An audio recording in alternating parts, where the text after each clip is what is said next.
In 1971, while American farmers were being told to get big or get out by the United States Secretary of Agriculture, a community of Amish growers in Lancaster County, Pennsylvania was doing something that would have made every executive at every major fertilizer company deeply uncomfortable if they had paid any attention at all. They were growing 200 pounds of potatoes in a space barely 4 feet wide, no synthetic inputs, no registered pesticides, no soil amendment purchased from a catalog. Just a barrel, a method passed down through 4 generations, and an understanding of how living soil actually works that the modern agricultural system has spent decades convincing you requires a PhD and a corporate account to replicate. What you are about to hear is not a gardening tutorial. It is a history lesson. It is the story of a method that was quietly marginalized, not because it did not work, but precisely because it did. And by the time this video is over, you are going to understand exactly why that happened, when it happened, and who benefited from making sure you never found out.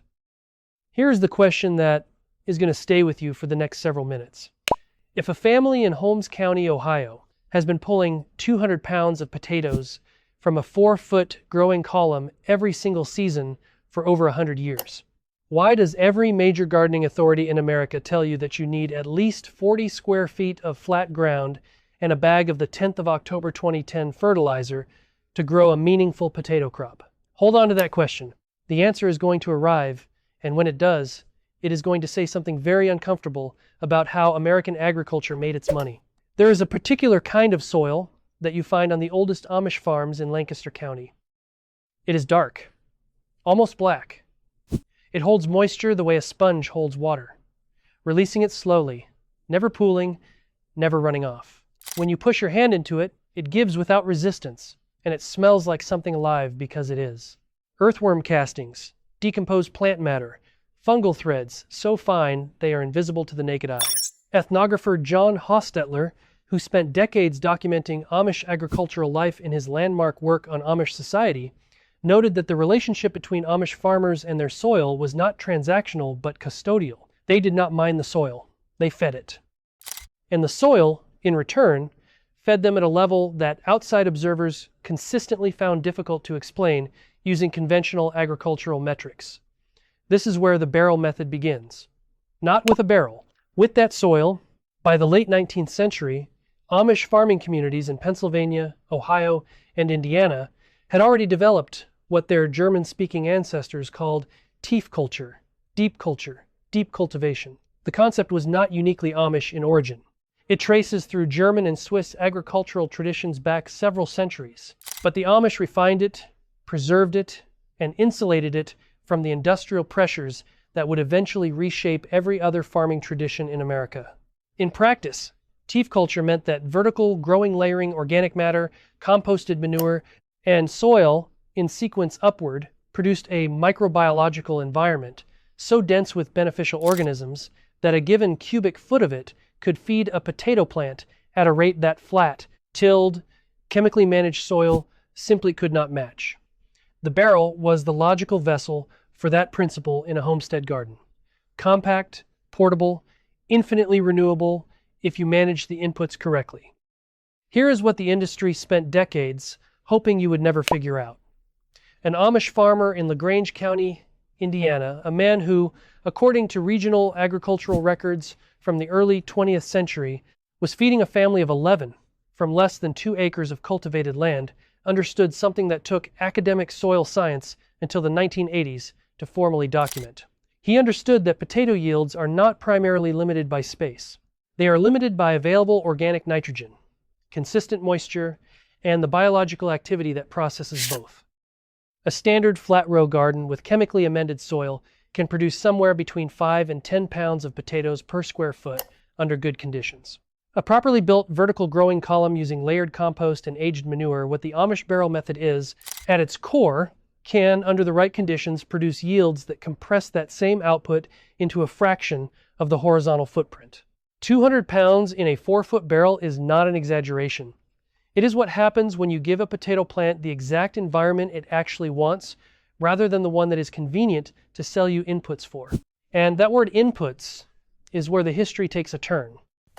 If you were farming in America in 1945, you were using roughly the same suite of techniques your grandfather had used in 1900. Crop rotation, cover crops, composted manure, seed saving, diversity of plantings to manage pest pressure naturally.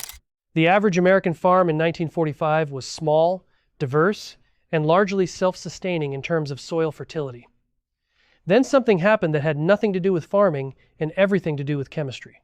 The Second World War ended, and the massive industrial infrastructure built to produce ammonium nitrate for explosives needed a new customer. The customer it found was American agriculture. Almost overnight, the story of soil fertility in this country changed from a biological story to a chemical one. Nitrogen could now be purchased in a bag, phosphorus and potassium alongside it. The NPK paradigm, nitrogen, phosphorus, potassium, became the entire official vocabulary of soil health, and everything that could not be measured in those three numbers was quietly removed from the conversation. What got removed from the conversation is the part that matters most for the barrel method. It got removed because you cannot sell it. The biological component of soil, the fungal networks, the bacterial colonies, the earthworm populations, the predatory microorganisms that suppress disease, the mycorrhizal connections that allow plants to communicate nutrient deficiencies across root systems, none of that has a product attached to it. You cannot patent a beneficial fungus in the same way you can patent a herbicide. You cannot charge per acre for earthworm activity. So the fertilizer industry, quite logically from a business perspective, did not invest in teaching American farmers about it. They invested in teaching American farmers about NPK. And the extension services, increasingly funded by the same corporations that sold those inputs, followed along. By 1955, the American farming landscape was changing at a speed that would have been inconceivable to the previous generation. Earl Butz, who would become Secretary of Agriculture under Richard Nixon in 1971, the same year that appears on the thumbnail you clicked, made "get big or get out" not just a phrase, but official American agricultural policy. Consolidation was the goal. Specialization was the method. The small, diversified homestead garden, the root cellar full of potatoes grown in a barrel beside the barn, the family that fed itself from its own land and sold the surplus at the county market, that model was not just inconvenient for the industrial system, it was, in the logic of Butz and the agricultural industrial complex, he represented a problem to be solved, and it was solved. Between 1,950 and 1,980, the number of farms in the United States fell by more than half. The ones that survived got larger, more specialized, more chemically dependent, and more profitable for the companies selling those chemicals. If you have a garden and you are tired of being told what to buy and what to apply and what system you need to follow to grow your own food, drop the number 47 inches, the comments right now. Or better yet, tell us what state you are gardening in. Let's see how many of us are out there, because you need to know you are not alone in this. The Amish did not participate in any of that. Not because they were backwards, and not because they failed to understand what was being offered. They understood it perfectly.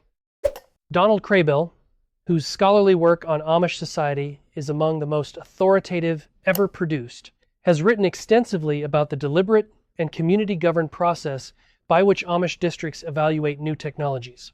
The Ordnung, the unwritten code of community standards, functions not as an irrational rejection of progress, but as a systematic filter. Does this technology strengthen the family? Does it strengthen the community?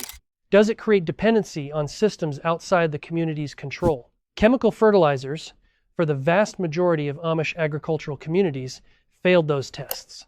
Not because the elders read the biochemistry literature, but because they had watched what happened to their non-Amish neighbors. They had watched the dependency develop. They had watched the soil change. They had watched the yields hold up for a decade and then quietly start to slip as the biological systems that the chemicals were replacing did not regenerate on their own. An Amish farmer named Jacob, you will find versions of this story in the ethnographic literature on Holmes County, Ohio, where the world's largest continuous Amish settlement has existed since the early 19th century, reportedly told a county extension agent sometime in the 1960s that his family had been growing the same fields for 80 years without a bag of purchased fertilizer, and that the soil was better than when his grandfather had first broken it. the extension agent, by most accounts, did not have a satisfying response. This is the moment everything changed for understanding what the barrel method actually is. Because the barrel is not a gardening trick. It is not a space-saving hack for small yards. It is the portable, scalable, reproducible expression of a philosophy about soil that the fertilizer industry could not commodify and therefore could not allow to remain mainstream. When you build an Amish-style growing column stacking a base of aged hardwood ash for potassium and calcium, layering composted kitchen scraps and green waste, incorporating partially decomposed manure at intervals, seeding each layer with the living soil from a healthy garden bed, you are not just building a potato planter, you are building a self-contained ecosystem. The microbial populations in a well-built column of this kind can exceed those in the best commercial compost by orders of magnitude. The moisture retention that comes from the fibrous organic layers means that a column receiving a fraction of the irrigation that flat-row potatoes require can outperform those flat-row plants in yield, disease resistance, and tuber size. The mechanism is not mysterious. It is biology.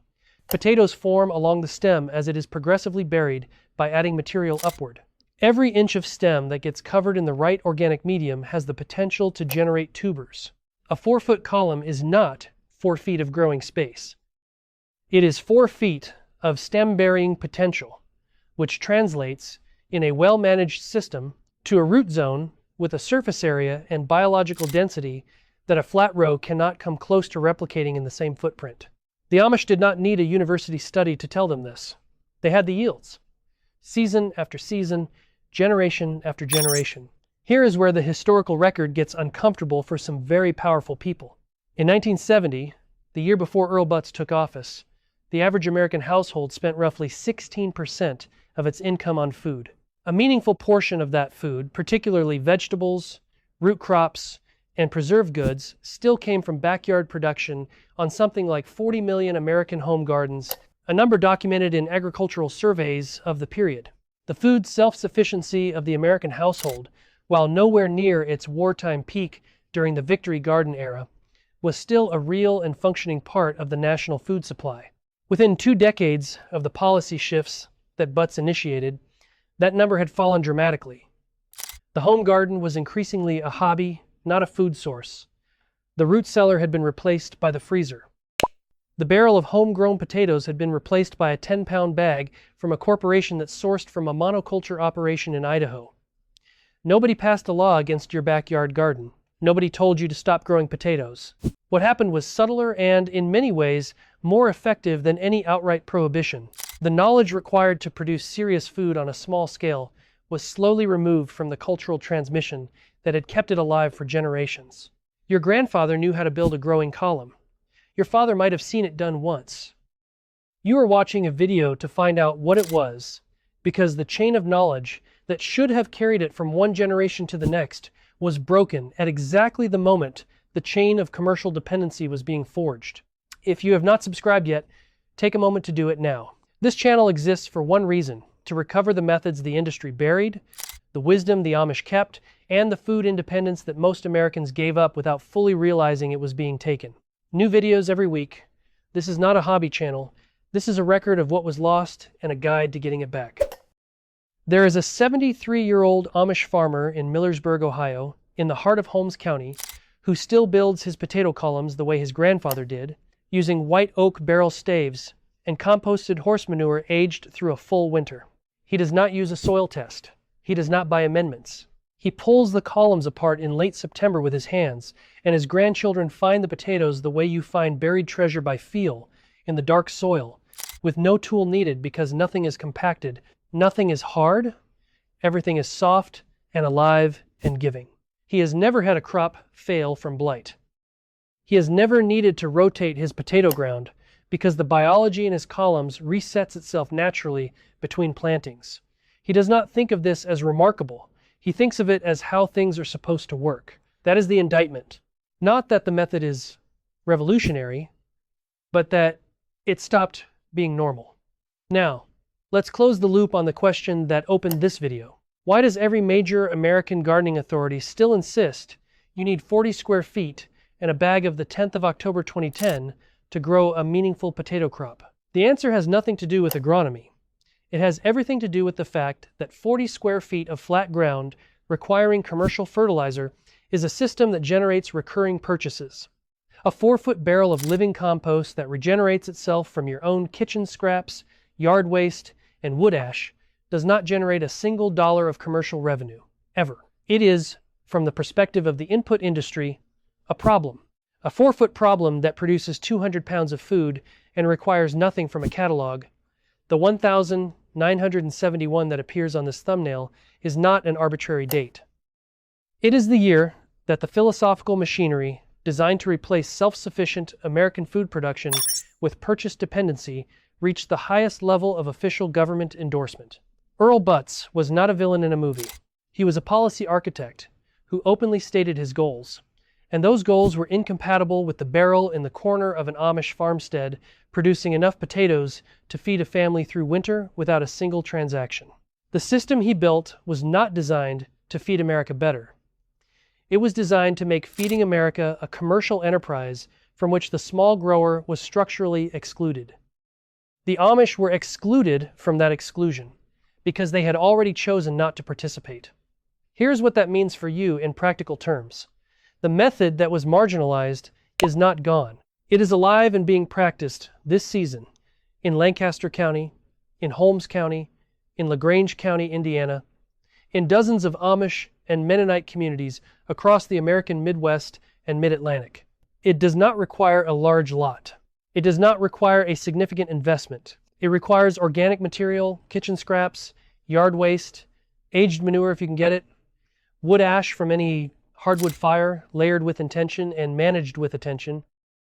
It requires seed potatoes, preferably from an open pollinated variety that you can save year after year, not the commercially certified seed that the supply chain wants you to repurchase every spring. It requires a container roughly 4 feet tall and 2 feet wide, whether that is a repurposed wooden barrel, a wire cylinder, or stacked rings of any sturdy material. And it requires patience and the willingness to trust a system that a 73-year-old man in Millersburg trusts with enough confidence that he has never felt the need to replace it. What you are reclaiming when you build one of these columns is not nostalgia. Nostalgia is sentiment. What you are reclaiming is sovereignty. The sovereignty of knowing that the food on your table came from your land, your labor, and a tradition that survived 200 years of industrial pressure, precisely because it was better than the system that tried to replace it. That is not a small thing. That is the kind of thing that used to be called American. And here's a question to sit with as you think about what comes next. What else did your grandfather grow in that backyard garden? The one you remember from childhood? The one that smelled like turned earth in May and wood smoke in October that you have not yet tried to bring back? Write it in the comments. We want to know. Because every answer is a piece of the map that was taken from us, and every piece recovered is a step back towards something real. The Amish did not outlast the chemical revolution by accident. They outlasted it by deciding, clearly and collectively, that the ability to feed your own family from your own land was worth more than the convenience of buying that job away from yourself. They looked at the barrel method, and the composting philosophy, and the seed-saving tradition, and the biological soil management that their great-grandparents had carried from Europe, and they decided that no convenience, no labor-saving device, no corporate sales pitch was worth the loss of that competence. That decision looked eccentric in 1971. In 2025, with grocery prices doing what they are doing and supply chains doing what they have done, it looks like the most rational agricultural choice any American community made in the 20th century. Leave a comment below. Tell us what your grandfather grew. Tell us what your family lost when the supermarket replaced the root cellar. Tell us what state you are in, what you are growing, and what you are trying to bring back.